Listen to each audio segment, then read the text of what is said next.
गांव का एक आम आदमी था। नाम था माधव।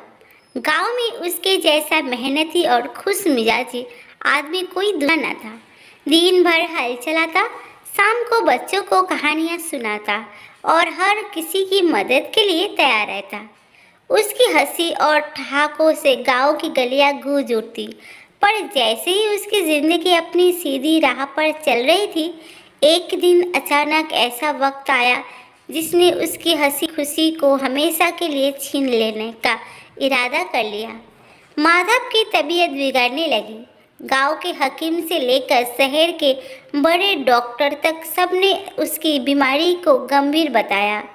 आखिरकार शहर के अस्पताल में जाकर उसने सारे टेस्ट करवाए और जब रिपोर्ट आई तो डॉक्टर ने कह दिया कि अब उसके पास जीने के लिए सिर्फ कुछ महीने ही बचे हैं। ये सुनते ही राजू की दुनिया उजड़ गई। उसका चेहरा उदासी से भर गया। आंखों में वो चमक नहीं रही जो हमेशा होती थी। जिंदगी जैसे अचानक थम सी गई थी। उसे यकीन ही नहीं हो रहा था कि इतने अच्छे स्वास्थ्य के बावजूद उसे अचानक इतनी गंभीर बीमारी ने घेर लिया है। वो आदमी जो खुद को सबसे मजबूत मानता था, जिसने अपनी पूरी जिंदगी अपने ही बलबूते पर बिताई थी, वो अचानक कमजोर महसूस करने लगा।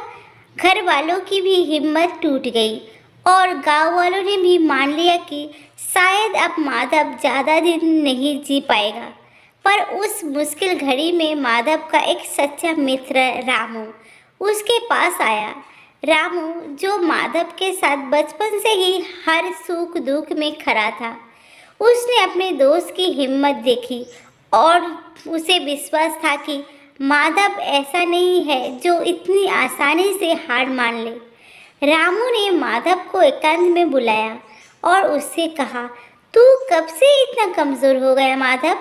क्या कुछ लोगों की बातों में आकर तू अपनी जिंदगी की सारी खुशियाँ छोड़ देगा?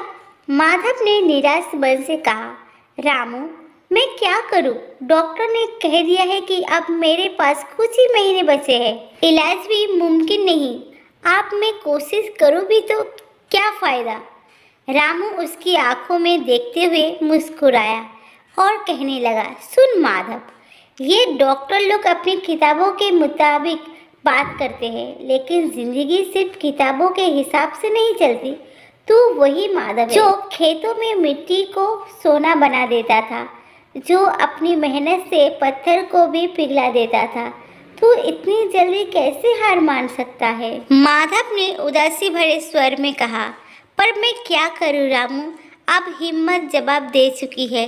ये बात समझ में नहीं आती कि मैं किसके लिए जीऊं।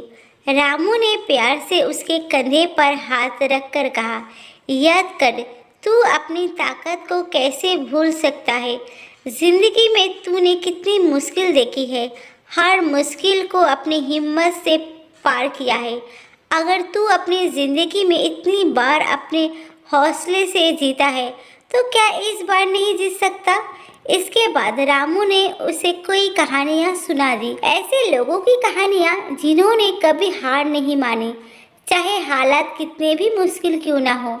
रामू ने कहा, माधव, असली ताकत हमारे अंदर ही होता है, हमारी सोच में होती है, हमारी सोच में होती है। अगर तू अपने आप से हार मान लेगा तो कोई भी दवा तुझे ठीक नहीं कर पाएगी, लेकिन अगर तू ठान ले कि तुझे जीना है तो देखना, तेरे साथ तेरे अपने भी खड़े होंगे और जिंदगी खुद तुझे जीने का मौका देगी। रामू के ये सब जैसे माधव के दिल में उतरते गए। उसने अपने आप को भीतर से उठने के लिए मजबूर महसूस किया। अब माधव के अंदर धीरे धीरे एक नई उम्मीद जागी। उसने सोचा कि अगर मैं मर भी रहा हूँ तो क्यों ना जी भर कर जिया जाए। उसने अपने दुख को छोड़कर हर दिन को हंसी खुशी में बिताना शुरू कर दिया। दिन रात वो रामू की बातों को याद करता और अपने आप को कहता, नहीं, मुझे हार नहीं मानी। रामू ने उसका साथ कभी नहीं छोड़ा। हर रोज वो आकर माधव को हिम्मत बांटता, उसे हंसाता और उसके साथ खेतों में जाता, जहाँ दोनों मिलकर खेती बाड़ी करते। धीरे धीरे माधव का स्वास्थ्य सुधरने लगा। वो पहले से ज़्यादा ताजगी और जोश महसूस करने लगा। डॉक्टर, जो पहले ही उसे जवाब दे चुके थे, हैरान थे कि वो इतना अच्छा कैसे महसूस कर सकता है। डॉक्टर ने कहा, ये किसी चमत्कार से कम नहीं है। माधव की जिंदगी में ये बदलाव सिर्फ एक दोस्त की वजह से आया था। रामू के शब्द ने उसके अंदर वो शक्ति भर दी थी जो किसी दबाव में नहीं थी। ये सच्ची दोस्ती और शब्दों का जादू ही था जिसने माधव को उसके जीने का असली अर्थ समझाया। इस घटना ने पूरे गांव में एक नया संदेश दिया कि पैसे और इलाज से बढ़कर इंसान के पास उसके अपने लोग होने चाहिए जो उसे अपने शब्दों से मजबूत बनाए। यह कहानी हमें सिखाती है कि असली धन दोस्ती और सच्चे हौसले में होता है। जिंदगी में हर कोई डॉक्टर नहीं होता, पर एक सच्चा दोस्त हमेशा होता है जो अपने शब्द की शक्ति से जीने की उम्मीद दे सकता है।